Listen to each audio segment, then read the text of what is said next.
We come here to play the game of happiness and finding pleasure in fulfillment. This life is given to us so we can develop, which means interest, curiosity are the foundation.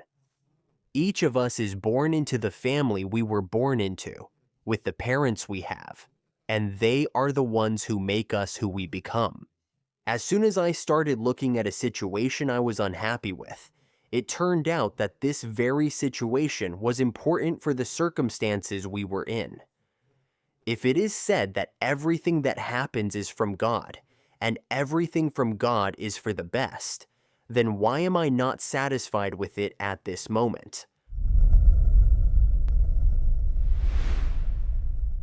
If we take and start surrounding ourselves with what seems good for us, but our worldview and values haven't changed yet, and we haven't reached a state of energetic and emotional unison with what we are interacting with, then we may have a conflict. Basically, you understand, right? Each of us is born into the family we were born into, with the parents we have, and we probably choose them somewhere before birth. But once we are with them, we can only communicate and receive information from the parents we were given. And they are the ones who make us who we become. And from this foundation that our parents built for us, we can do something for ourselves if we want to. Many people don't want to do anything, and if they were instilled with certain qualities, criteria, character, worldview, values, and direction, they just follow it, and they may or may not be satisfied with it, but they don't change it. And the most interesting thing is that we can only live long when we are flexible, when we have interest, can remain ourselves.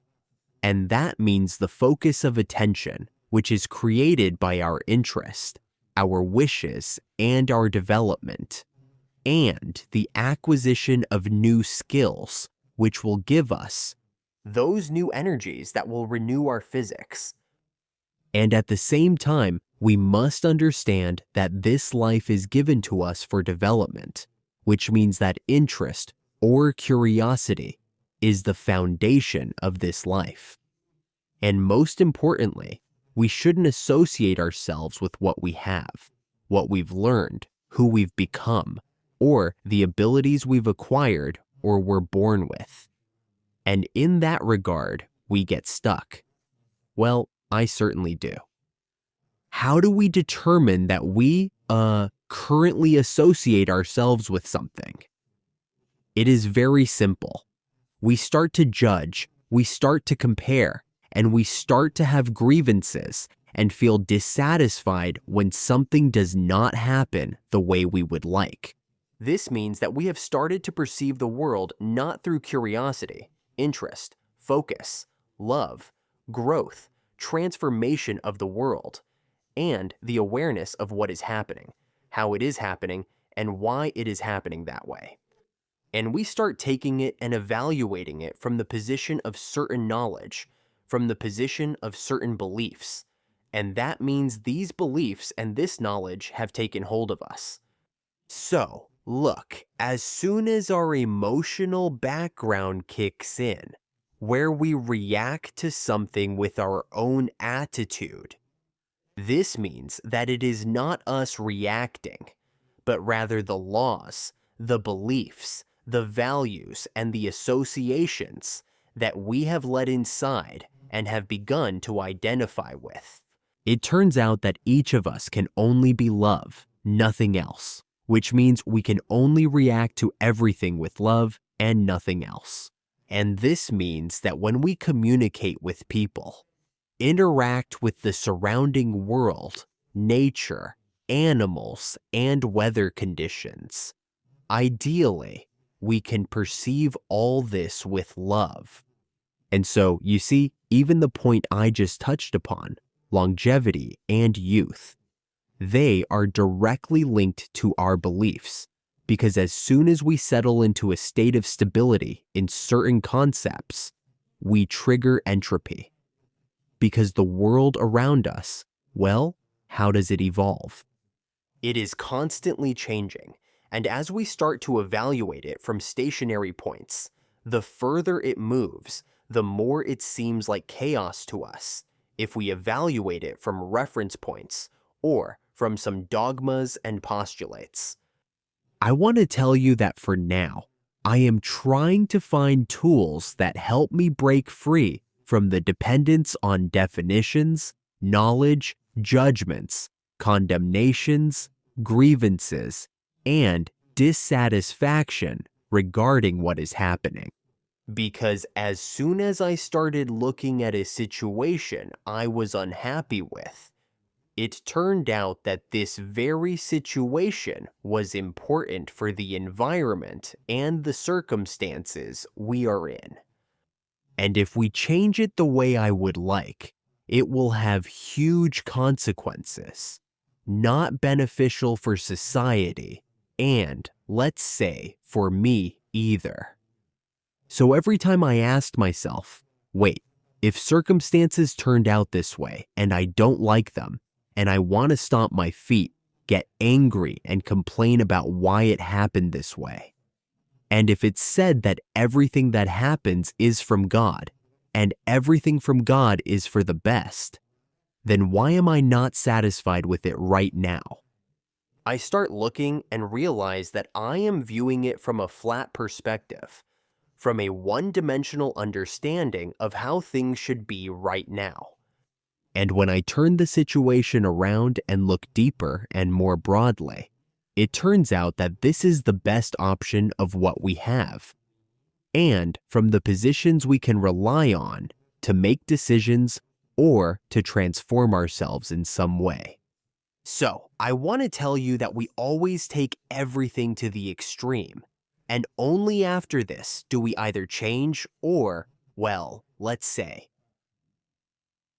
on the head and try to either realize what we did wrong or start complaining further, having grievances, and sink even deeper.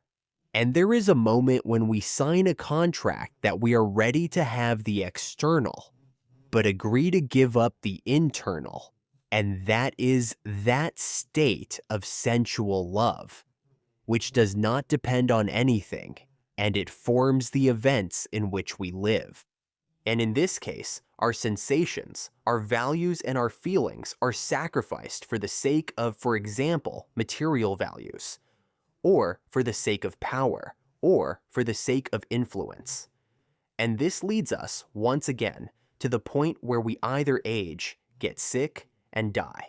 But to minimize this, we sort of throw into the furnace of events those people whom we betray, set up, hurt, or commit acts against that we should not commit, given the set of qualities they possess. And the question will only be about us. We want to act out of love, or we want to act out of correctness. And it turns out that when we act out of love, we harmonize all the processes we are in to the extent of our capacity, which means we are not attached, but we are interested, and we are ready for any possible outcome.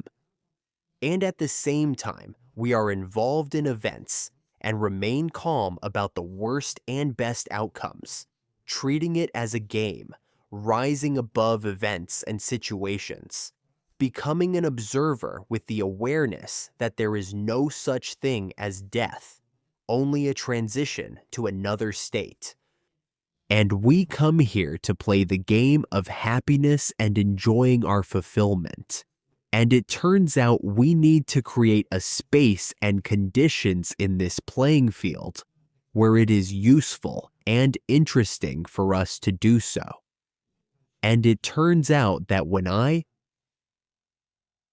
started looking into all these processes, it turned out that everything we do is based on our thinking. That is, how our thinking is structured. No matter how much literature I read, whether it is work with some kind of information structures, esotericism, or religious tenets. There is always a serious thread of creative thinking running through it.